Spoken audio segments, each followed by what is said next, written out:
Mi nieto Mateo estaba enfermo con fiebre y yo había preparado su sopa favorita de pollo con verduras. Usé mi llave de emergencia para entrar a casa de mi hijo porque nadie contestaba el teléfono. Dejé la olla en la cocina y escuché voces que venían del sótano. Voces de hombres que no reconocía. Bajé las escaleras silenciosa, el corazón golpeándome el pecho. Me asomé apenas por la puerta entreabierta y vi a mi nuera Verónica mostrándole fotos en su teléfono a dos hombres de aspecto peligroso. Reconocí las fotos inmediatamente. Eran de mi casa, de mi sala, de mi habitación. «Anciana fácil», dijo uno de los hombres. «Vive sola, nadie la visita mucho». Y mi nuera asintió. «Qué alegría tenerte aquí conmigo. Si estás viendo este video, te pido con mucho cariño que te suscribas al canal. Por favor, necesitamos mucho alcanzar 1000 suscriptores. ¿Puedo contar con su ayuda? Estamos construyendo una comunidad hermosa de mujeres fuertes. Su presencia es muy importante. Y su apoyo es esencial para nuestro trabajo, para que sigamos contando historias como esta. Cuéntame también en los comentarios desde dónde nos está escuchando. Nos emociona saber hasta dónde llegan nuestras historias. Me quedé paralizada en ese escalón del sótano, aferrándome al barandal de metal frío con una mano mientras mi otra mano cubría mi boca para no dejar escapar ni el más mínimo sonido que pudiera delatarme. El corazón me latía tan fuerte que estaba segura de que lo escucharían, cada latido retumbando en mis oídos como tambores de guerra. Los dos hombres que estaban con Verónica en ese sótano oscuro y húmedo tenían un aspecto que me heló la sangre hasta los huesos. El primero era alto y corpulento. Debía medir casi 1,90 m, con brazos gruesos como troncos de árbol completamente cubiertos de tatuajes que se extendían desde las muñecas hasta donde desaparecían bajo las mangas de su camiseta negra. Eran tatuajes oscuros, de calaveras, serpientes y símbolos que no reconocí, pero que me daban miedo solo de verlos. Vestía completamente de negro, pantalones de mezclilla oscuros y una chamarra de cuero gastada que parecía haber visto muchos años de uso rudo, con manchas que preferí no imaginar qué eran. El segundo hombre era más delgado, pero de alguna manera daba aún más miedo. Tenía una mirada vacía, fría, de esas miradas que ves en las noticias cuando capturan a criminales peligrosos. Sus ojos eran como los de un tiburón, sin emoción, sin compasión, simplemente evaluando todo con una eficiencia que me hizo entender que para él esto era un trabajo, nada personal, solo un trabajo que probablemente había hecho muchas veces antes. También vestía de negro, con una gorra que ocultaba parcialmente su rostro, pero podía ver una cicatriz que le cruzaba la mejilla izquierda. Ambos miraban el teléfono celular de Verónica con una atención profesional que me aterró, tomando notas mentales, asintiendo ocasionalmente, haciendo preguntas específicas como si estuvieran planeando una operación militar y no el robo de una anciana indefensa. Mi nuera seguía deslizando el dedo por la pantalla de su teléfono, mostrándoles foto tras foto de mi casa, de mi vida, de mi espacio más íntimo. Reconocí cada imagen, porque yo misma había estado presente cuando las tomó. Esa foto de mi sala con el sofá de tela floreada que compré hace 15 años, la tomó Verónica hace apenas 2 meses cuando vino a tomar café conmigo una tarde de martes. Me dijo que le encantaba cómo se veía mi sala con la luz de la tarde entrando por la ventana y que quería mandársela a Diego para que viera lo acogedora que era la casa de su mamá. Yo me sentí halagada, me pareció un gesto tierno. Otra foto mostraba mi cocina, con la alacena antigua donde guardo la vajilla buena, la que era de mi suegra y que solo uso en ocasiones especiales. Esa foto la tomó hace 3 semanas cuando me ayudó a reorganizar los trastes, porque yo le había comentado que me dolía la espalda al alcanzar los estantes altos. Verónica insistió en ayudarme. Pasamos toda una tarde juntas y yo pensé que estábamos creando un vínculo de madre e hija. ¡Qué estúpida fui! Había otra foto de mi habitación, de mi espacio más privado, mostrando mi cómoda antigua de madera donde guardo mi ropa interior, mis documentos personales, mis recuerdos. Esa la tomó hace 1 mes cuando subió a ayudarme a cambiar las sábanas de mi cama, porque ese día me sentía particularmente cansada, y ella se ofreció a ayudar. «Déjame ayudarte, suegrita», me había dicho con esa voz dulce. no quiero que te canses. Y yo le agradecí tanto su ayuda. Le agradecí mientras ella fotografiaba mi habitación para entregarla como un mapa a estos criminales. La foto del exterior de mi casa mostraba claramente mi puerta de entrada, la puerta azul cielo que Enrique pintó 3 meses antes de morir porque decía que ese color me recordaba a mí, alegre y luminoso. También se veía la ventana de mi sala, las macetas de geranios que cuido con tanto amor, el número de mi casa bien visible. Todo estaba ahí, cada detalle que alguien necesitaría para planear un robo. El hombre alto, el de los tatuajes que cubrían cada centímetro visible de su piel, preguntó con una voz ronca que sonaba como si fumara 3 cajetillas de cigarros al día. ¿Qué tan seguido va tu suegro a visitarla? ¿Tenemos que preocuparnos de que llegue de sorpresa? Mi corazón se detuvo, esperando la respuesta de Verónica. Ella negó con la cabeza de manera casual, como si estuviera discutiendo el clima y no la vulnerabilidad de su suegra, y respondió: «No tiene suegro. Mi suegro murió hace 5 años. Es viuda y está completamente sola. Y mi esposo Diego casi no la visita porque está muy ocupado con su trabajo en la oficina. A veces pasan 2 o 3 semanas sin que nadie vaya a verla.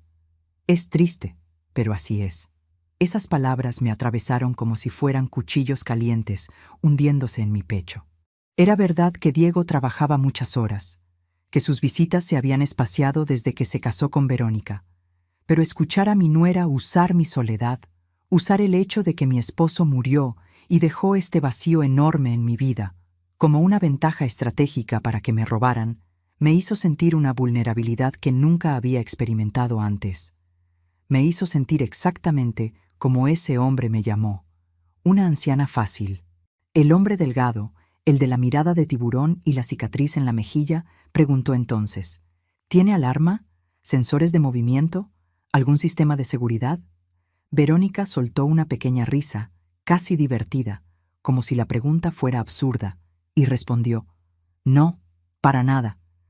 Le hemos dicho 1000 veces que debería instalar una alarma, pero ella dice que es muy complicado para ella, que no entiende cómo funcionan esas cosas de tecnología. Solo tiene cerraduras normales, de esas antiguas de hace 20 años. Cualquier persona con un poco de experiencia podría abrirlas en 2 minutos». Sentí que el piso se abría debajo de mis pies como si estuviera parada al borde de un precipicio.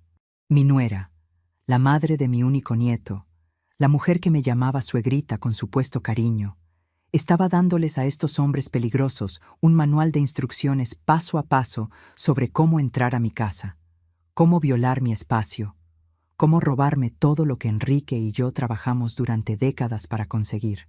Estaba vendiéndome como si yo fuera un producto en oferta, reduciendo mi vida entera a un objetivo fácil. El hombre de los tatuajes continuó con su interrogatorio metódico. ¿Qué tiene de valor? ¿Joyas? ¿Efectivo? ¿Aparatos electrónicos caros? Necesitamos saber qué vamos a buscar para no perder tiempo. Verónica se animó visiblemente, su voz adquiriendo un tono de entusiasmo escalofriante. Tiene varias joyas muy bonitas de su difunto esposo. Son joyas antiguas de oro de verdad, nada de imitaciones baratas. Las guarda en una caja de madera tallada a mano que está en el closet de su habitación, en el estante superior del lado derecho. Son como 6 o 7 piezas, un collar de perlas, aretes de oro, un anillo con un zafiro, una pulsera gruesa de oro. Deben valer fácil unos 300,000 pesos o más. Y también siempre tiene efectivo guardado en su casa. Es de esas viejitas anticuadas que no confían en los bancos, que creen que es más seguro tener el dinero escondido. Guarda billetes en un sobremanila en el segundo cajón de su mesa de noche. Cada palabra que salía de la boca de Verónica era otra traición apilándose sobre la anterior. Yo le había mostrado esas joyas hace apenas 4 meses, durante una de sus visitas. Habíamos tomado té de manzanilla en mi cocina y ella me preguntó sobre Enrique, cómo era, cómo nos conocimos. Yo saqué la caja de madera con tanto orgullo, con tanto amor por los recuerdos que contenía, y le mostré cada pieza mientras le contaba su historia. El collar de perlas me lo regaló Enrique en nuestro 10º aniversario de bodas. Los aretes de oro habían sido de su abuela y me los dio cuando cumplimos 25 años juntos, El anillo con el zafiro pequeño pero hermoso me lo puso en el dedo el día que nació Diego.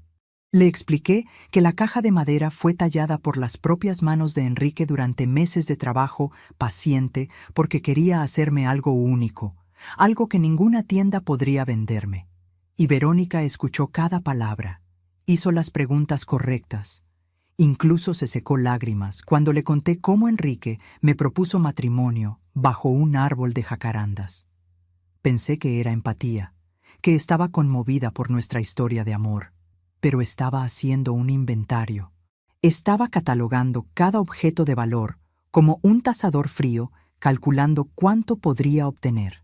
El hombre delgado preguntó con esa voz monótona que no mostraba emoción alguna. ¿Cuándo quieres que hagamos el trabajo?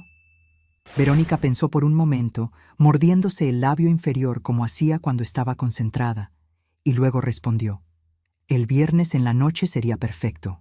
Yo me aseguraré de que Diego esté ocupado esa noche. Inventaré que tenemos una cena con amigos o que hay un evento familiar del lado de mi familia. Él no se pondrá a llamar a su mamá ese día. Y ella siempre está sola los viernes en la noche viendo sus novelas. Es su rutina, nunca falla. Se sienta en su sofá con una taza de té y ve sus programas hasta como las 10 de la noche. Yo estaba temblando tanto que tuve que morderme el labio hasta sentir el sabor metálico de mi propia sangre para no hacer ningún ruido. Viernes. Faltaban solo 3 días.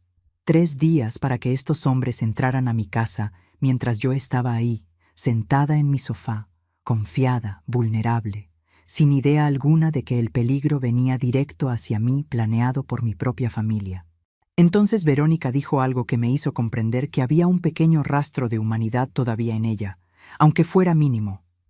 Solo una cosa, y esto es muy importante, necesito que quede absolutamente claro. No le hagan daño físico, nada de violencia. Necesito que parezca un robo común y corriente, que simplemente entraron cuando ella no estaba o mientras dormía, tomaron las cosas y se fueron. No quiero que haya sospechas, no quiero que la policía piense que fue algo personal. No quiero que mi esposo sospeche jamás de mí. El hombre de los tatuajes soltó una risa desagradable que me puso los pelos de punta. Tranquila, muñeca. Si la viejita no está en la casa cuando entremos, es mejor para todos. Menos complicaciones, menos riesgo. Nos llevamos lo que dijiste y desaparecemos sin dejar rastro. ¿A qué hora se duerme normalmente? Verónica respondió sin dudar, conociendo mi rutina mejor de lo que yo misma me daba cuenta. Se duerme como a las 10 de la noche. Es muy rutinaria en eso. Pero para estar completamente seguros de que ya esté profundamente dormida, mejor vayan después de las 11. A esa hora seguro está en su cama desde hace rato. Estaban planeando entrar mientras yo dormía, mientras estaba en mi momento más vulnerable del día, cuando bajo todas las defensas y confío en que mi hogar es un lugar seguro. ¿Y si me despertaba? ¿Y si escuchaba ruidos y bajaba a investigar pensando que tal vez era un gato del vecindario o una ventana mal cerrada? Verónica dijo que no me hicieran daño, pero ¿acaso ella controlaba lo que estos hombres harían en el momento, cuando hubiera adrenalina y sorpresa y miedo? Logré retroceder lentamente, subiendo las escaleras del sótano paso a paso, cada escalón sintiéndose como una eternidad. Rogaba que ninguno crujiera, que ningún sonido me delatara. Mis piernas temblaban como gelatina, apenas podían sostenerme, pero el instinto de supervivencia me impulsaba. Tenía que salir de esa casa sin que supieran que los escuché. Tenía que actuar. Tenía que hacer algo antes del viernes. ¿Pero qué? ¿Qué podía hacer contra esto? ¿Había planeado Verónica mi muerte? ¿Sabía Diego algo de esto? ¿Podía confiar en alguien? Mi nombre es Catalina. Tengo 60 años y llevo 5 años siendo viuda. Cuando Enrique murió de un ataque al corazón mientras trabajaba en su taller de carpintería, una mañana de septiembre que empezó normal y terminó destrozándome el mundo, mi vida cambió completamente. Pero Enrique me dejó asegurada. Me dejó nuestra casa, esa casa de 2 pisos en la colonia donde vivimos durante 30 años, completamente pagada sin un solo peso de deuda. Me dejó las joyas de familia que habían pasado de su abuela a su madre y luego a mí, piezas hermosas de oro y piedras preciosas que valen dinero, pero que para mí valen infinitamente más por los recuerdos que llevan. Y me dejó ahorros modestos que me permiten vivir con dignidad, sin lujos extravagantes, pero sin necesidades. Mi único hijo Diego se casó con Verónica hace 3 años en una boda hermosa en un jardín lleno de rosas blancas. Recuerdo ese día pensando que estaba ganando una hija, alguien que cuidaría de mi hijo y me daría nietos. Verónica me pareció una chica dulce y atenta desde el principio. Me llamaba suegrita con un cariño que me hacía sentir incluida. Me preguntaba por mi salud, me invitaba a salir a tomar café. Los primeros meses fueron maravillosos, pero con el tiempo empecé a notar cosas extrañas. Verónica siempre hacía preguntas sobre mis finanzas, sobre cuánto valía mi casa, sobre qué otras propiedades tenía, sobre mis ahorros, sobre las joyas que tenía guardadas. Al principio pensé que era simple curiosidad, que quería conocerme mejor, entender mi vida. Así que le contestaba con toda la inocencia y honestidad del mundo, sin imaginar que cada respuesta era información que ella archivaba para usarla en mi contra. Hace 6 meses, Verónica comenzó a visitarme mucho más seguido, casi cada semana. Siempre tenía una excusa perfecta, que pasaba por el rumbo y quiso saludarme, que quería tomar café conmigo porque extrañaba platicar, que necesitaba mi consejo sobre algo de la casa. Durante esas visitas sacaba su teléfono constantemente, tomaba fotos de todo, de mi sala, de mi cocina, del exterior de mi casa, incluso de mi habitación cuando subía al baño. Yo nunca sospeché nada, porque siempre me decía que las fotos eran para mandárselas a Diego, para mostrarle lo bonita que se veía la casa, para que él viera cómo estaba yo. Hasta le mostré las joyas de Enrique con orgullo, sacándolas una por una mientras le contaba la historia hermosa detrás de cada pieza. Diego trabaja muchísimas horas como gerente en una empresa de logística y casi no tiene tiempo de visitarme. A veces pasan semanas sin verlo. Y Verónica siempre me decía con esa voz dulce: «No te preocupes, suegrita, yo te cuido, yo estoy pendiente de ti. Tú eres parte de mi familia ahora». Ese martes preparé sopa de pollo con verduras porque Verónica me había llamado diciendo que Mateo tenía fiebre. Usé la llave de emergencia que Diego me dio porque nadie contestaba el teléfono y estaba preocupada por mi nieto. Si te está gustando esta historia, por favor, asegúrate que ya estás suscrita al canal. Necesitamos alcanzar 1000 suscriptores.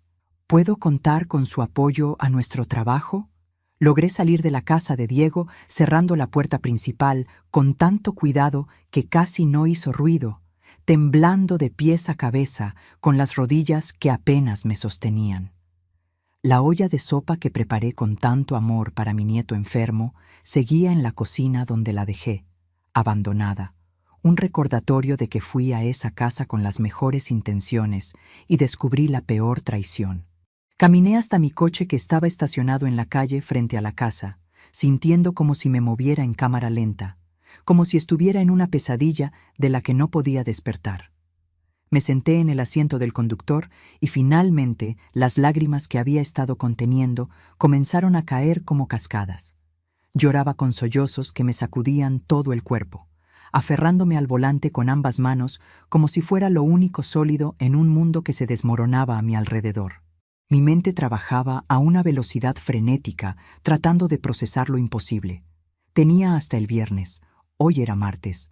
Eso me daba exactamente 3 días para decidir qué hacer, para actuar, para salvarme de lo que mi propia nuera estaba planeando. 3 días que se sentían como una eternidad y como un parpadeo al mismo tiempo. Arranqué el coche con manos temblorosas y conduje a mi casa llorando todo el camino. Las lágrimas nublando mi vista tanto que tuve que detenerme 2 veces en el camino para limpiarme los ojos porque no podía ver la carretera. Cuando llegué a mi casa, esa casa que siempre fue mi refugio seguro después de que Enrique murió, la vi con ojos completamente diferentes. Cada ventana me parecía un punto de entrada vulnerable para esos hombres. La puerta principal con su cerradura antigua, esa misma cerradura que Enrique instaló hace 20 años y que yo nunca cambié porque me gustaba que sus manos hubieran sido las últimas en tocarla, ahora era mi mayor debilidad. Las ventanas de mi sala, que siempre dejaba abiertas en las tardes para que entrara el aire fresco, ahora parecían invitaciones para que entraran criminales. Me senté en mi sofá, ese mismo sofá del que Verónica tomó fotos, y miré mi sala como si la viera por primera vez.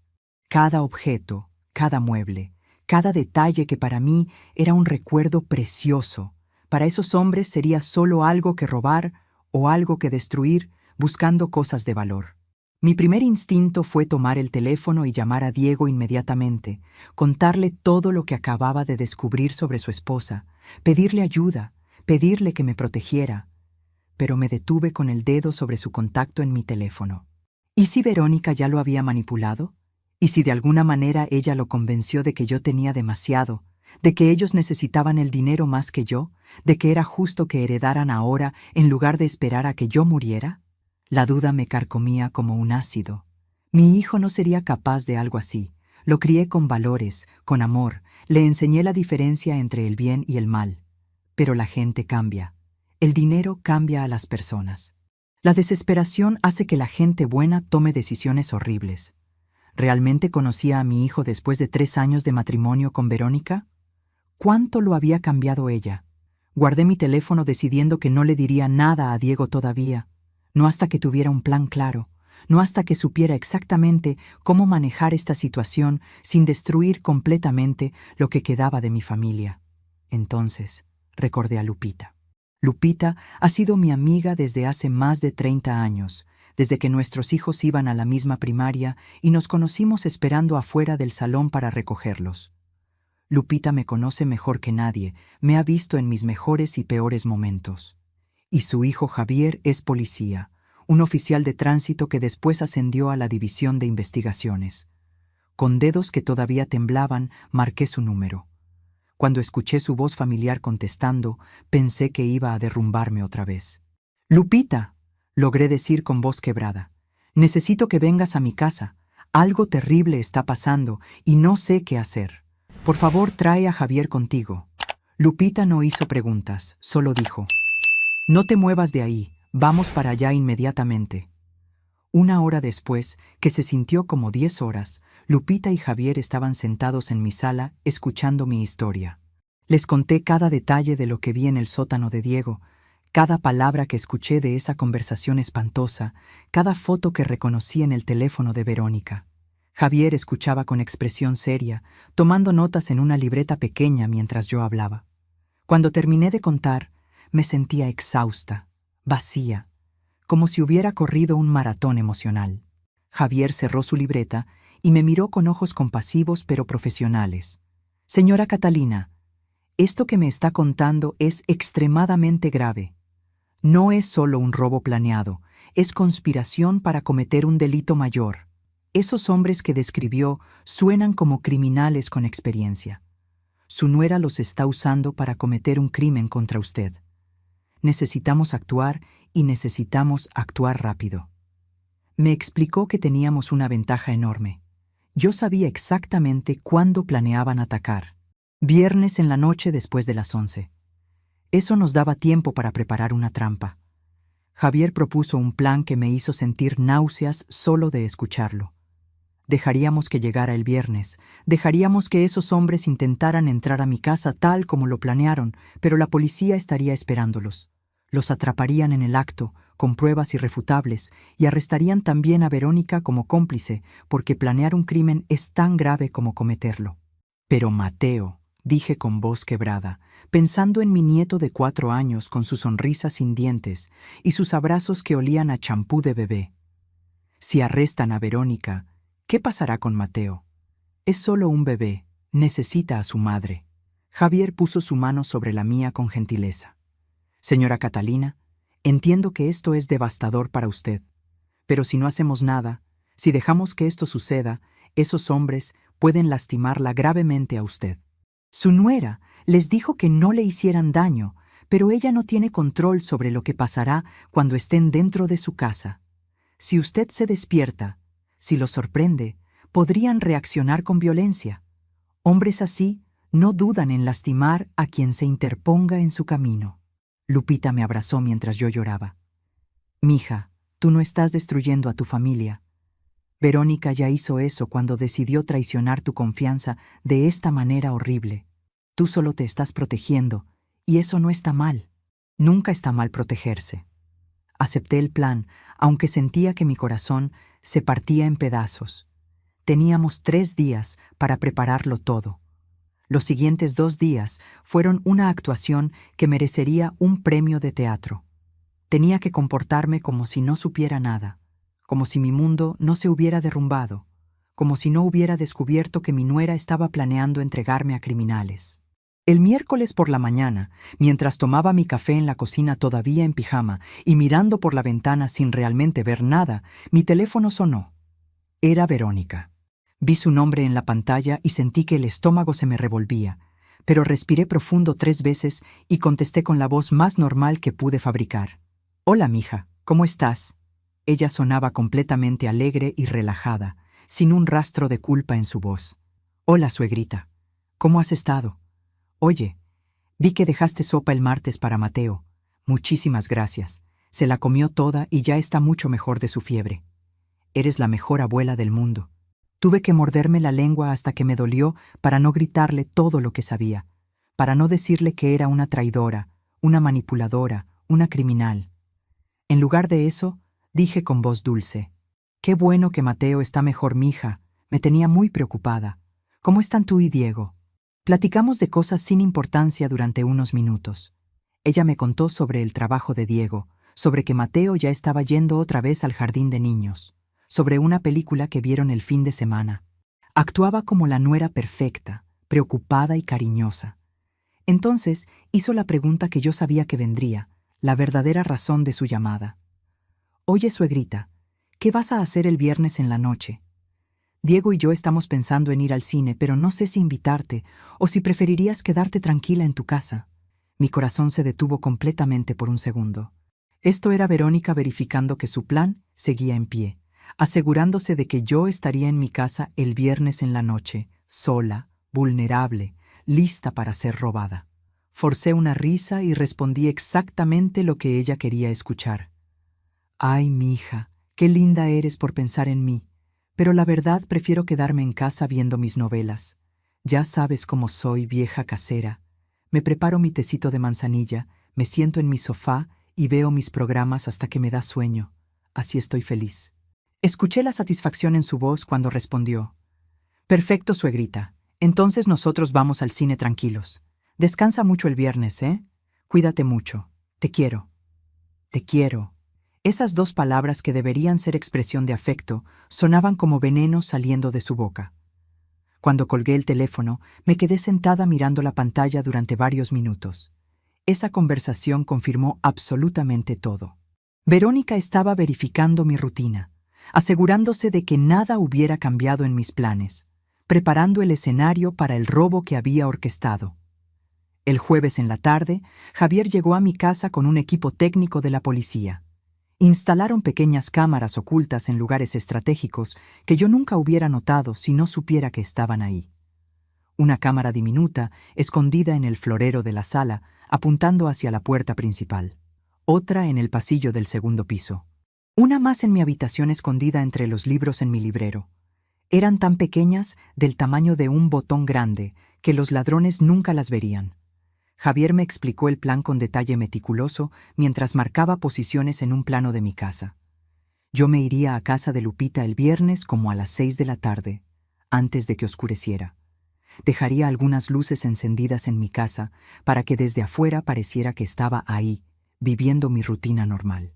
La luz de la sala, la de mi habitación en el segundo piso, y dejaría la televisión encendida en el canal de novelas que siempre veo con el volumen al nivel que normalmente lo tengo. Todo tenía que verse absolutamente normal, absolutamente rutinario.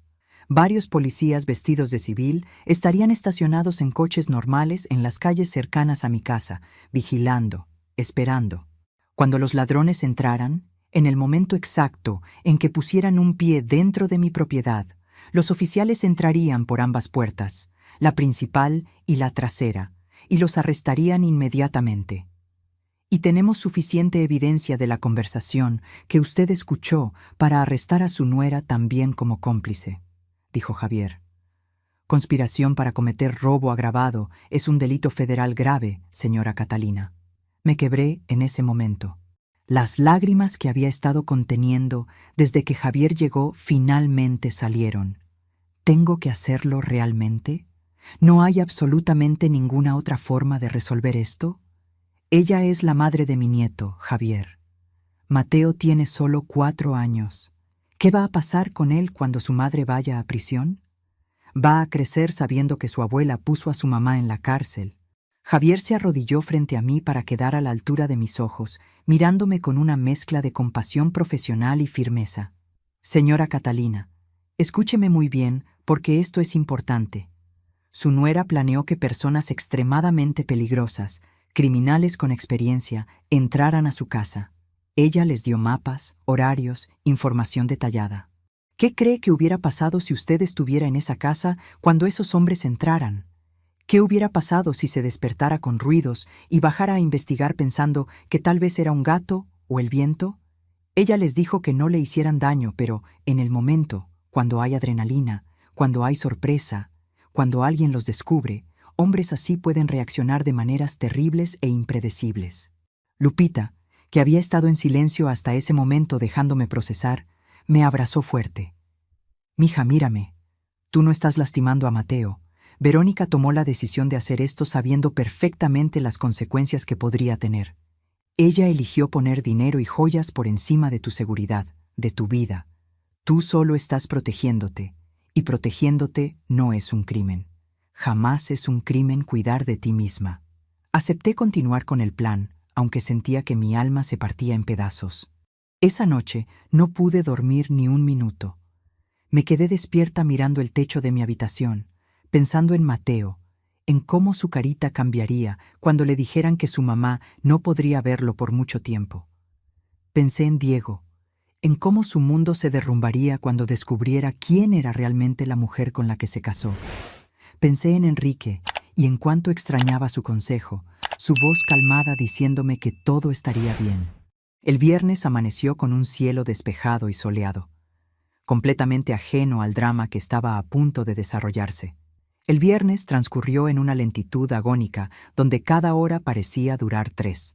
Me levanté temprano, aunque casi no había dormido. Preparé mi café como todas las mañanas tratando de mantener algún tipo de normalidad. Pero mis manos temblaban tanto que derramé el agua 2 veces. A las 6 de la tarde, tal como habíamos planeado, empaqué una bolsa pequeña con ropa y artículos de aseo personal para quedarme en casa de Lupita. Antes de salir, seguí las instrucciones de Javier al pie de la letra. Encendí la luz de la sala, dejando la lámpara junto al sofá prendida como siempre hacía en las noches. Subí a mi habitación y encendí la luz del techo. Prendí la televisión en el canal de novelas que veo religiosamente, ajustando el volumen al nivel exacto que normalmente uso, lo suficientemente alto para escucharlo desde la cocina, pero no tan fuerte que moleste. Desde afuera, cualquiera que mirara mi casa pensaría que yo estaba adentro, instalada en mi rutina normal de viernes por la noche, completamente inconsciente de que era un blanco. Salí por la puerta trasera para que los vecinos no me vieran irme. Caminé 2 cuadras hasta donde Lupita me estaba esperando en su coche. Nos fuimos a su casa en completo silencio, porque no había palabras para lo que estaba sintiendo. En casa de Lupita, me senté en su sofá con mi teléfono celular en las manos. Javier me había dado acceso a las cámaras de seguridad a través de una aplicación especial en mi teléfono. Podía ver en tiempo real lo que estaba pasando en mi casa. La pantalla estaba dividida en 3 secciones mostrando las vistas de las 3 cámaras. Mi sala vacía con la lámpara encendida. Mi pasillo silencioso. Mi habitación con la luz prendida esperando. Las horas pasaron con una lentitud tortuosa. 9 de la noche y todo estaba tranquilo. 10 de la noche, nada. 10:30, y empecé a pensar que tal vez me había equivocado, que tal vez malinterpreté la conversación, que tal vez era mi imaginación de mujer vieja y paranoica creando conspiraciones donde no las había. Pero entonces, a las 11:17 de la noche exactamente, la cámara exterior captó movimiento. 2 figuras oscuras se acercaban a mi casa desde la calle lateral, moviéndose pegados a las sombras de los árboles, claramente intentando no ser vistos por los vecinos. Aunque las imágenes no eran perfectamente nítidas en la oscuridad de la noche, reconocí las siluetas de inmediato. El hombre alto y corpulento con los tatuajes. El hombre delgado de la mirada de tiburón. Eran ellos. Realmente venían. Esto no era mi imaginación. «Ya están aquí», susurré a Lupita, que estaba sentada junto a mí sosteniéndome la mano. Mi corazón latía tan fuerte que podía escucharlo en mis oídos. Javier, que estaba en contacto constante conmigo por teléfono desde un coche sin identificación estacionado 3 casas más allá de la mía, me dijo con voz calmada: «Los vemos en nuestras pantallas también, señora Catalina. Mantenga la calma. Todo está bajo control. Están haciendo exactamente lo que esperábamos». Pero nada se sentía bajo control mientras veía a esos 2 hombres rodear mi casa, probando ventanas con guantes negros, buscando el punto de entrada más fácil. Se detuvieron en mi puerta trasera, la que da a mi pequeño patio donde tengo mis macetas de hierbas aromáticas. Uno de ellos sacó algo de su bolsillo.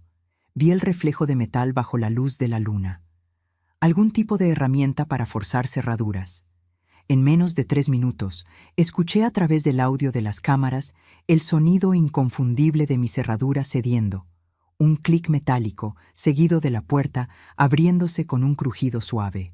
Mi puerta, la puerta que Enrique pintó de verde esperanza porque decía que ese color traía buena suerte, estaba siendo violada por extraños. Los hombres entraron a mi cocina. Los vi en la cámara moviéndose con linternas pequeñas pero potentes, iluminando mi espacio, tocando mis cosas con sus manos enguantadas. No dudaron, no buscaron aleatoriamente. Fueron directo hacia las escaleras como si tuvieran un mapa mental perfecto de mi casa. Porque lo tenían. Verónica les había dado ese mapa. Subieron a mi habitación y vi en la cámara escondida entre mis libros cómo el hombre alto fue directamente a mi closet. Abrió las puertas sin dudar, movió mi ropa colgada a un lado, alcanzó el estante superior del lado derecho exactamente como Verónica les indicó, y sacó la caja de madera tallada, la caja que Enrique hizo con sus propias manos durante meses de trabajo paciente y amoroso. La caja que guardaba no solo joyas, sino 40 años de recuerdos, de aniversarios celebrados, de momentos preciosos que nunca volverían. El criminal la abrió sin ningún respeto, sin ninguna consideración por lo que representaba, y empezó a meter las joyas en una bolsa negra que traía. El collar de perlas, los aretes de oro, el anillo con el zafiro, la pulsera, todo desapareciendo en esa bolsa como si fueran objetos sin historia, sin alma, sin significado. El otro hombre estaba registrando mis cajones con eficiencia profesional. Segundo cajón de la mesa de noche, exactamente donde Verónica dijo que estaría. Encontró el sobre Manila con mis ahorros de emergencia, 5,000 pesos en billetes que guardaba para cualquier urgencia médica o problema inesperado. Lo metió en su bolsillo sin siquiera contarlo. En ese momento exacto, cuando los 2 ladrones estaban completamente concentrados en saquear mi habitación, escuché a través del teléfono la voz de Javier gritando órdenes. «Ahora, todos los equipos ahora, entren por ambas puertas». La imagen en mi teléfono se llenó de movimiento repentino y caótico. Policías con chalecos que decían «Policía» en letras grandes entraron por la puerta principal y por la puerta trasera simultáneamente. Gritos profesionales y autoritarios resonaron a través de los altavoces de mi teléfono. «¡Policía! ¡Al suelo inmediatamente! ¡Manos donde podamos verlas! ¡No se muevan!». Vi cómo los 2 hombres intentaron correr, el alto tratando de salir por la ventana de mi habitación, el delgado corriendo hacia las escaleras. Pero no tenían escapatoria. Fueron rodeados, reducidos, empujados al suelo con las manos esposadas detrás de la espalda mientras gritaban protestas e insultos que no pude entender completamente. Todo el operativo desde que entraron las puertas hasta que ambos criminales estaban esposados en el suelo tomó menos de 2 minutos. 2 minutos de caos controlado que pusieron fin a la pesadilla. Javier me llamó directamente a mi celular. «Los tenemos, señora Catalina. Ambos hombres están detenidos. Encontramos las joyas en su posesión y el efectivo. Ahora vamos por su nuera. Le pedí a 2 oficiales que vayan a arrestarla. Sentí una mezcla extraña de alivio absoluto y devastación total. Estaba a salvo. Los criminales estaban capturados. Pero ahora venía la parte que me destrozaba el corazón. Verónica iba a ser arrestada. Diego iba a descubrir la verdad. Mateo iba a perder a su madre. Media hora después, media hora que pasé llorando en silencio en el sofá de Lupita mientras ella me abrazaba sin decir nada porque no había palabras suficientes, Javier llamó de nuevo. Arrestamos a Verónica en su casa, señora Catalina. Su hijo Diego está aquí con nosotros. Está en shock completo, no puede creer lo que le estamos diciendo. Dice que no tenía absolutamente ninguna idea de lo que su esposa estaba planeando. Mi voz apenas salía de mi garganta cerrada por las lágrimas. ¿Puede por favor ponerlo al teléfono? Necesito hablar con mi hijo. Escuché ruidos de fondo, voces, movimiento. Luego la voz de Diego, mi hijo, sonando completamente destrozada y rota. ¿Mamá? Diego. Fue todo lo que pude decir antes de que mi voz se quebrara. Mamá, yo no sabía nada. Te lo juro por Mateo. Te lo juro por la memoria de papá. Yo no tenía ni la más mínima idea de lo que Verónica estaba planeando. La policía me está diciendo cosas que no puedo creer, que no quiero creer, que suenan imposibles. Lloraba. Mi hijo adulto de 33 años lloraba como no lo había escuchado llorar desde que era un niño pequeño. Lo sé, hijo. Sé que tú no sabías nada. Pero mamá, su voz se quebró aún más. ¿Cómo pudiste? ¿Por qué no viniste a mí inmediatamente cuando lo descubriste el martes? ¿Por qué no me llamaste de inmediato para contarme lo que escuchaste? Era la pregunta que yo sabía que vendría, la pregunta que me había estado atormentando durante 3 días. Porque necesitaba pruebas sólidas, Diego. Porque necesitaba estar absolutamente segura antes de acusar a tu esposa de algo tan terrible. ¿Y por qué? Mi voz se quebró. Porque no sabía si podía confiar completamente en ti. El silencio que siguió fue el más doloroso y largo de mi vida. Luego escuché a Diego sollozar con una intensidad desgarradora. Mamá, ¿de verdad pensaste que yo podía estar involucrado en esto? ¿Pensaste que yo permitiría que alguien te lastimara? ¿Pensaste que yo planearía robarte? No sabía qué pensar, hijo. Mi nuera, la mujer que tú elegiste, que tú amas, que es la madre de mi nieto, estaba planeando que criminales peligrosos entraran a mi casa. Estaba usando fotos que tomó durante visitas donde yo pensé que estábamos creando un vínculo de familia. ¿Cómo llegamos a este punto, Diego? ¿Cómo no vimos las señales? No hubo respuesta porque ninguno de los dos teníamos respuestas que tuvieran sentido. Han pasado 3 meses desde esa noche de viernes que cambió todo. 3 meses que se sienten tanto como 3 años por todo lo que ha pasado, por todo lo que se destruyó, por todo lo que tuvimos que reconstruir desde cero. Verónica está en prisión preventiva, esperando su juicio programado para dentro de 2 meses. Los 2 hombres que entraron a mi casa también están detenidos enfrentando múltiples cargos: allanamiento de morada agravado, robo calificado en grado de tentativa y asociación delictuosa. Pero lo que realmente me dejó sin aliento, lo que me hizo comprender la profundidad completa de la traición de Verónica, fue lo que la investigación policial descubrió en las semanas siguientes al arresto. Verónica tenía deudas de juego en casinos en línea por más de 400,000 pesos. 400,000 pesos que Diego no tenía absolutamente ninguna idea que existían. Ella había estado jugando compulsivamente durante casi 2 años, apostando en juegos de póker virtual, en máquinas tragamonedas digitales, en ruletas en línea, perdiendo una y otra vez, hundiéndose cada vez más profundo en un agujero de deudas que ocultaba con mentiras elaboradas y manipulaciones constantes. Los prestamistas, agiotistas peligrosos que cobran intereses imposibles, comenzaron a presionarla con amenazas cada vez más graves. Necesitaba dinero rápido, mucho dinero, o enfrentaría consecuencias que no quería imaginar. Ahí fue cuando pensó en mí, en la suegra que vivía sola en una casa llena de objetos de valor, en la vieja vulnerable que no tenía sistemas de seguridad, en el blanco fácil perfecto. La policía hizo que un perito evaluara las joyas de Enrique. 300,000 pesos fue la estimación oficial. Verónica planeaba venderlas en el mercado negro a través de contactos de los mismos criminales que contrató. Usar ese dinero para pagar la parte más urgente de sus deudas, complementarlo con el efectivo que me robaran, y probablemente seguir mintiendo hasta que todo colapsara de alguna otra manera inevitable. Diego se divorció de ella con una velocidad que me sorprendió. No esperó a que saliera el juicio, no dudó ni un segundo. Presentó los papeles de divorcio express alegando traición matrimonial y peligro para la familia. Pidió custodia total y completa de Mateo, sin derechos de visita para Verónica hasta después del juicio. El juez, viendo toda la evidencia de lo que Verónica intentó hacer, de su adicción al juego escondida, de las deudas que ocultó a su esposo, le otorgó a Diego la custodia completa de inmediato. Verónica puede ver a Mateo una vez al mes durante 30 minutos en la prisión, supervisada por guardias, cuando el juicio termine y dependiendo de cuál sea su sentencia.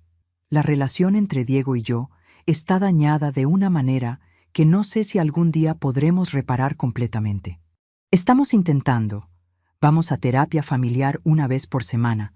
Nos sentamos en un consultorio pequeño con una psicóloga que se especializa en trauma familiar y nos hace preguntas difíciles que nos obligan a enfrentar verdades dolorosas que preferiríamos ignorar.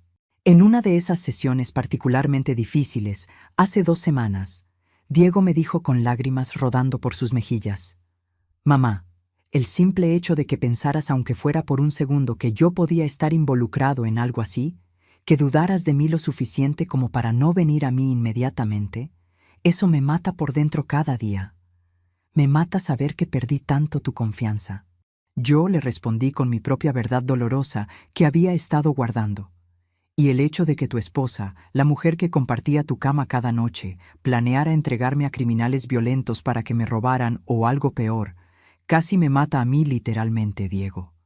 Si yo hubiera estado en esa casa cuando esos hombres entraron, si me hubiera despertado con ruidos, ¿qué crees que hubiera pasado? Javier me dijo que esos hombres tienen antecedentes de violencia en robos anteriores. Estamos trabajando en reconstruir lo que se rompió. Sesión por sesión, conversación difícil por conversación difícil. Pero la grieta está ahí y probablemente siempre estará. Es como una cicatriz que nunca desaparece completamente, solo se desvanece con el tiempo. Mateo, mi pequeño Mateo de 4 años que pronto cumplirá 5, ahora vive con Diego en un departamento nuevo que rentó después de vender la casa donde vivía con Verónica. Diego me dijo que no podía seguir viviendo ahí, no después de saber que en el sótano de esa casa su esposa planeó algo tan terrible contra su propia madre. Mateo me visita cada fin de semana sin falta. Viene el sábado en la mañana y se queda hasta el domingo por la tarde. Preparamos galletas juntos usando la receta de mi abuela, leemos cuentos acurrucados en el sofá, vemos películas de caricaturas que él elige, jugamos en el patio con sus carros de juguete. Durante esas horas, trato de darle toda la normalidad y amor que puedo, sabiendo que su mundo cambió de maneras que su mente de 4 años no puede comprender completamente todavía.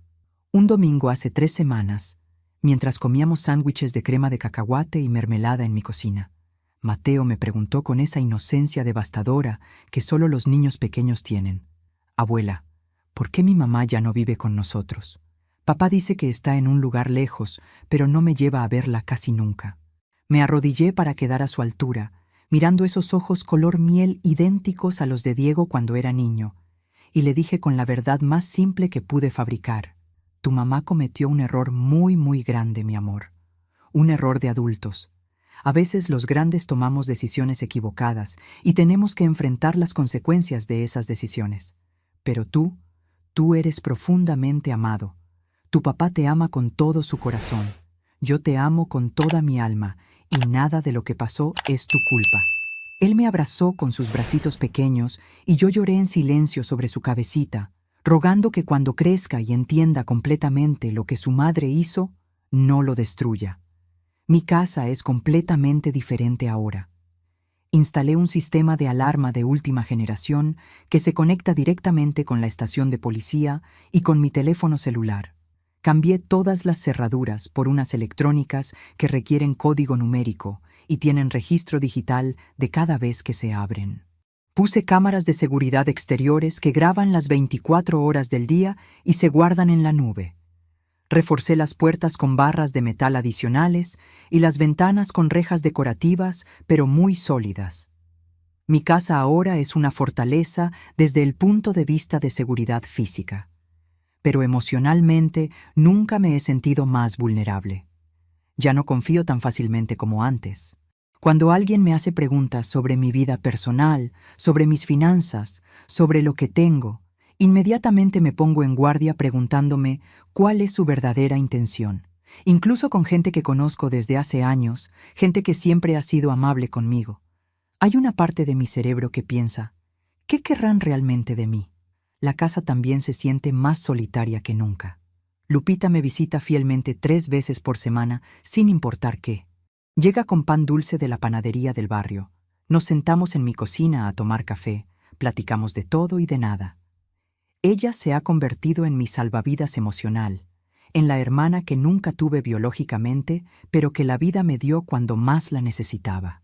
Hay días en los que simplemente nos sentamos en silencio porque ella entiende que hay momentos en los que las palabras no son suficientes, en los que la compañía silenciosa es más valiosa que cualquier conversación.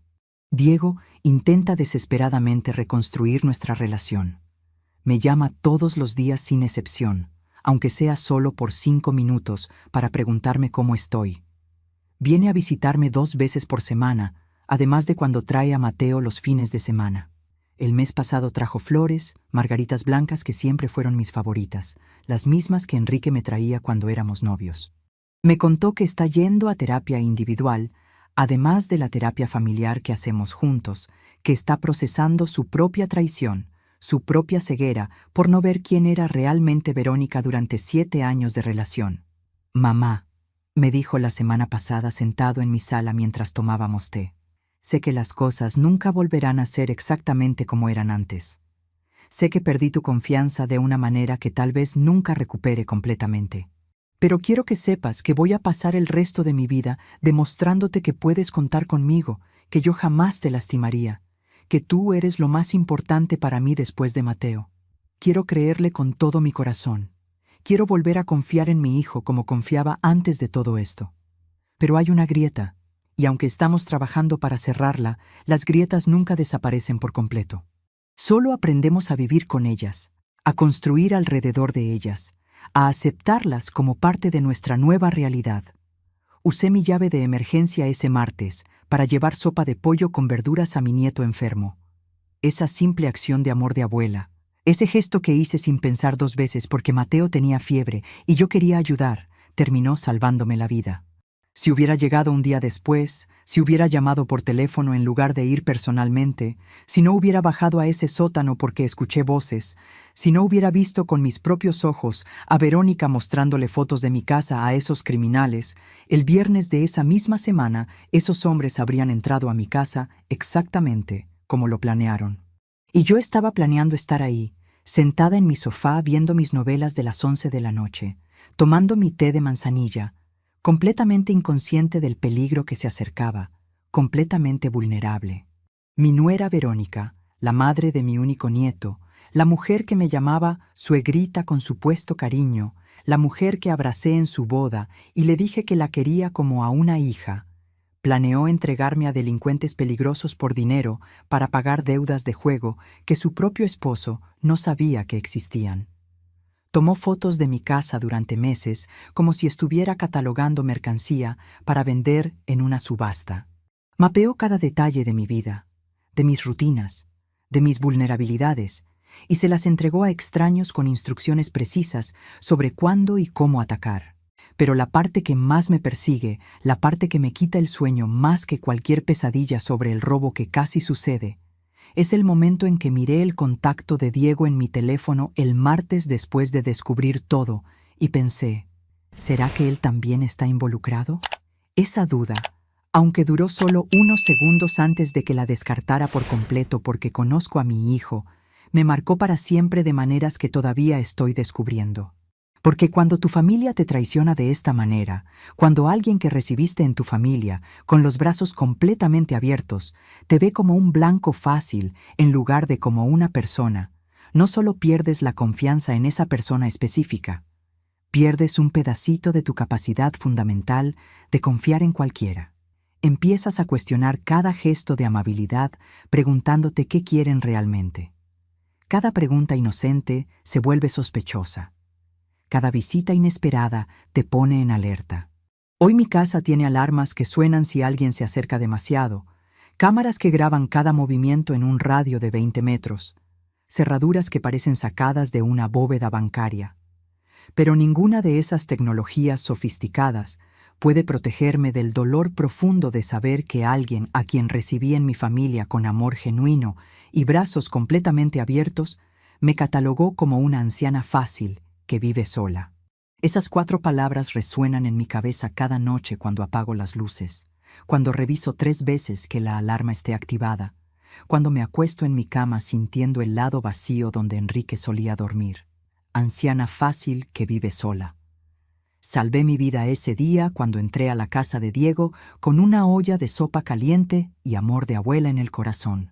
Pero perdí algo que tal vez sea igual de valioso.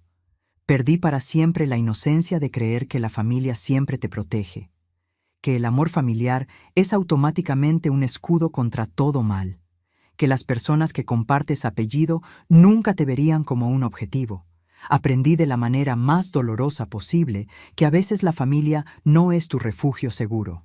A veces, la familia es el peligro que nunca viste venir, disfrazado de sonrisas dulces y palabras cariñosas, y visitas frecuentes que pensabas que eran amor, pero eran reconnaissance. Y esa es una lección que llevaré grabada en mi corazón hasta el último día de mi vida. Si te gustó esta historia, haz clic en este próximo video que está apareciendo en la pantalla, porque la próxima traición supera todo lo que has visto hasta ahora. Y no te olvides suscribirte en el canal, para que no te pierdas ni una sola historia.